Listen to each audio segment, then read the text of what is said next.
So I'm trying to make as much money as possible in the shortest amount of time.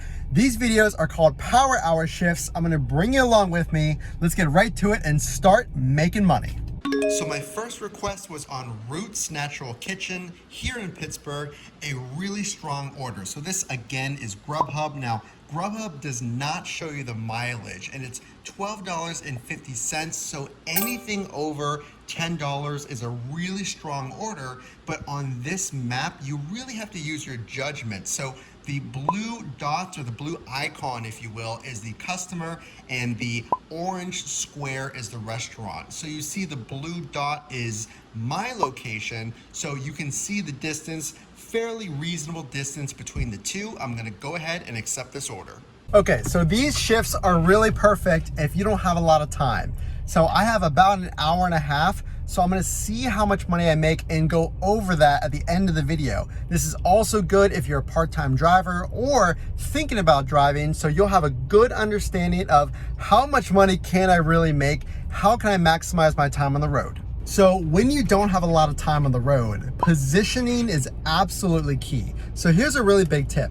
Pay attention to where the ride ends you, or where the customer location is. And I've said this in other videos, but I want to reiterate this point. I received 2 really good requests where I got over $10. However, the ending location wasn't ideal. So positioning is really key because it's gonna save you a lot of time. So Grubhub doesn't show you the mileage. So I've had actually a few add-on orders, which is Grubhub's stacked order. That is when you get an extra order on top of a current order. So I was getting these add-on requests, but it seemed far away on the map. So I decided to reject those orders, and here's why. I actually just waited another 30 seconds or a minute at most, and I got a $9 order that was very close, under 2.5 miles. So the whole point of this is if you're driving in a busy time, so if you're driving part-time or you're thinking about driving part-time, and the best times to drive are those dinner rush hours. So I'm driving, it's around 6 o'clock right now. I drive after work.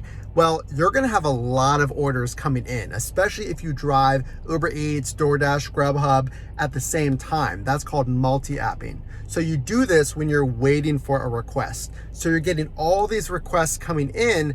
Make sure to pay attention to where it ends you so you're not driving around wasting time. So another reason why you wait during a busy time is you're very likely, and of course there's no guarantees, but it's likely you're gonna get a stacked order. And that's actually what I got on this DoorDash request. So there's 2 restaurants being shown to me here, so I know I have 2 separate stops. Now, best case scenario, it's 2 orders at the same restaurant, but it's gonna take me around 30 minutes by looking at the time of arrival. So I know for about $17.50, it's gonna take me 30 minutes of my time, which is roughly $35 an hour, right? If I times that by 2. So long story short, because of the pay on this one, the pay per hour, I'm gonna go ahead and accept this one. The distance is good, I'm comfortable with that, but this is what you wanna look for. So you wait until you get these high dollar, lower mileage orders, or high dollars that lead you to a really good dollars per hour. So this is one that I am definitely guilty of, and Mike, my twin brother,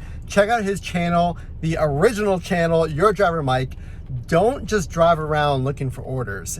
You want to save as much money as you can, right? Because you're only driving for an hour or 2. Again, this is if you're a new driver or you're thinking about driving. A really good power tip is to wait in those popular spots. Don't be driving around trying to find the perfect location. All right, guys, so here's a really good tip about parking.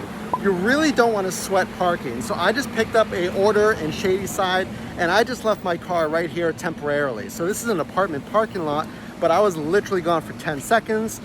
So I do this because I don't want to waste my time trying to find a parking garage or paying for parking if you're driving in a more congested area. So keep that in mind. What we recommend is obviously pull over to a safe location. Don't block any fire lanes or bus lanes, but you want to get in, get out, and find that temporary parking spot. So these are exactly the orders you do want. So this one, I think it was around $8, but look at where the restaurant is compared to the customer location.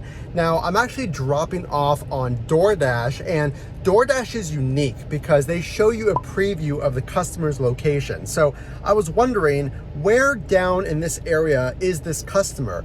And it's actually at a hotel, and it's right down the road from where the restaurant is. That's an absolute perfect order that you should always take because it's right next to the restaurant. It's gonna save you time, and if you don't have a lot of time, time is money. All right, guys, so I almost made a really big mistake, so you don't wanna make this mistake.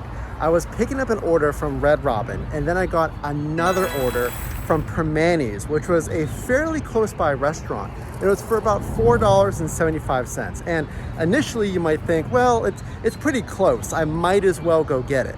But pay attention to the mileage on this trip. It's actually 8+ miles. And the payout was only $4.50. So really the pay is half the mileage. So think about, is that really worth your time? Because the ETA, or how long it was going to take me, I believe was around 30 minutes. So for an extra $4 for 30 minutes of my time makes absolutely no sense. So just because the restaurant is close by, don't automatically think because of convenience that you should take it, because the mileage has to make sense and how much you're getting paid for that trip also has to make sense. So we are back at the home office. Let's go over those numbers and see how well we did on this power hour shift. How much money can you expect if you're driving and you don't have a lot of time? So on this shift, I drove from 5:30 p.m. to 8:10 p.m. I grossed a total revenue of $58,